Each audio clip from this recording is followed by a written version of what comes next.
الرحيم الحمد لله كفى وسلام على عباده الذين اصطفى اما بعد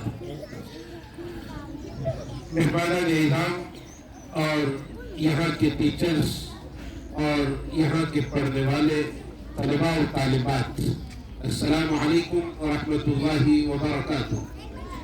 آپ حضرات کے سامنے بہت ہی قیمتی اور بڑی کام کی باتیں اب تک بیان کی جا چکی ہے اور اب کوئی ضرورت باقی نہیں رہتی کہ کوئی لمبا بیان کیا جائے۔ ایک دو باتیں کہہ کر میں اپنی بات کو انشاءاللہ ختم کر دوں گا۔ دیکھو، کسی بھی مکان کو بنانے کے لیے دو مرحلے ہوتے ہیں۔ پہلا مرحلہ اس کی تعمیر کا ہوتا ہے اور دوسرا مرحلہ اس کے قوانین کا ہوتا ہے۔ کسی بھی گھر کو یا کسی بھی سنستھا کو یا کسی بھی اسکول کو یا کسی بھی مدرسے کو بنانے کے لیے اس مراحل سے گزرنا پڑتا ہے۔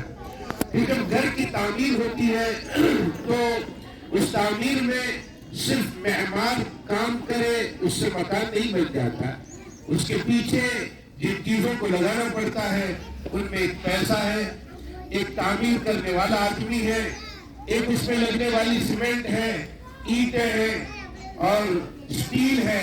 یہ ساری چیزیں ملے گی تب ایک مکان تیار ہوگا۔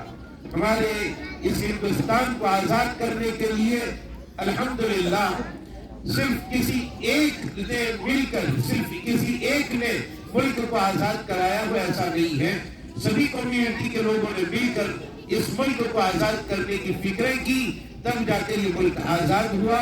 اس میں ہمارے جیسے علماء کرام پھانسیوں کے پھندے پر چڑھ گئے، ویسے شہید بھگت سنگھ بھی پھانسی پر چڑھے ہیں۔ سب نے مل کر اس ملک کو آزاد کروایا اور آزاد کروانے کے بعد ضرورت تھی اس بات کی کہ اس ملک کے قوانین کو اور ضوابط کو تیار کیا جائے، آئین کو تیار کیا جائے۔ تو اس کے لیے ایک کمیٹی تشکیل کی گئی، جس کمیٹی نے مل کر ایک ایسا معمول تیار کیا اور ایسا دستور تیار کیا جس کی ابتدا اور جس کی شروعات میں یہ لکھا گیا ہے کہ یہ ایک جمہوری ملک ہے، سیکولر ملک ہے۔ اور جمہوری ملک کا مطلب یہ ہے کہ اس ملک کے رہنے والے تمام باشندگان کو اپنے اپنے مذہب اور اپنے اپنے دھرم پر عمل کرنے کی اجازت ہوگی۔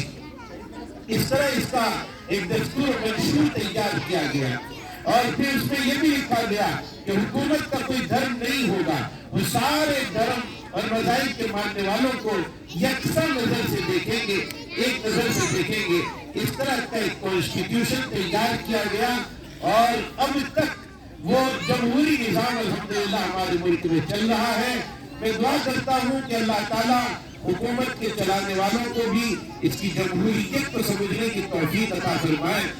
اور اخیر میں اس اسکول میں جتنے طلباء و طالبات پڑھتے ہیں اور جتنے ٹیچرز پڑھاتے ہیں، میں ان سے درخواست کرتا ہوں کہ اپنے کام کو بہت طاقت کے ساتھ اور بڑی قوت کے ساتھ آگے بڑھانے کی کوشش کریں، محنت کریں۔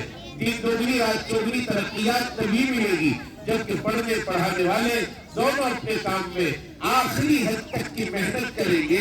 اور میں طلباء سے خاص طور پر کہوں گا، جیسے ہمارے ابراہیم بھائی نے اور ان سے پہلے مولانا خلیل صاحب نے یہ باتیں بیان کی کہ ہماری نظر اس پر ہے کہ یہ اسکول بہت آگے بڑھے۔ مولانا خلیل صاحب نے کہا کہ یہاں کو پڑھنے والا بچہ اور بچی حکومت کے بڑے بڑے عہدوں پر فائز ہو اور ہم دیکھنا چاہتے ہیں کہ بہت ترقی کرے۔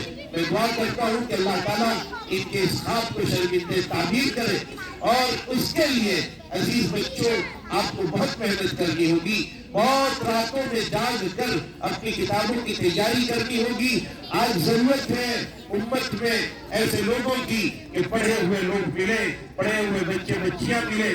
میں نے انگلینڈ میں ایک بات دیکھی ہے کہ وہاں تعلیم حاصل کرنے والے بہت محنت کرتے ہیں، جس کے نتیجے میں نے دیکھا کہ وہ جہاں جہاں ہم پہنچتے ہیں، جس جس عہدے پر نظر پڑتی ہے، وہاں جہاں انگلینڈ کا آدمی وہاں کا رہنے والا اس عہدے پر فائز ہوتا ہے، ویسا ایک ہندوستانی نسل کا بچہ بھی الحمدللہ اس عہدے پر ہمیں نظر آتا ہے۔ آج ہمیں اصل میں کمی اس بات کی ہے کہ ہم محنت نہیں کرتے۔ بہت محنت کی ضرورت ہے میرے پاس وقت کم ہے ورنہ میں مثالوں سے کی بات کو سمجھاتا. اللہ رب العزت سے عظیم میں دعا کرتا ہوں کہ اللہ تعالیٰ ہمارے اس مل بیٹھنے کو قبول فرمائے. اللہ تعالیٰ اس اسکول کی محنتوں کو قبول فرمائے, اسے خود ترقیات سے مالا مال فرمائے. عید و آسمن و رسل کا جہاں آمین بات. وآخر دعوانا الحمدللہ رب العالمین.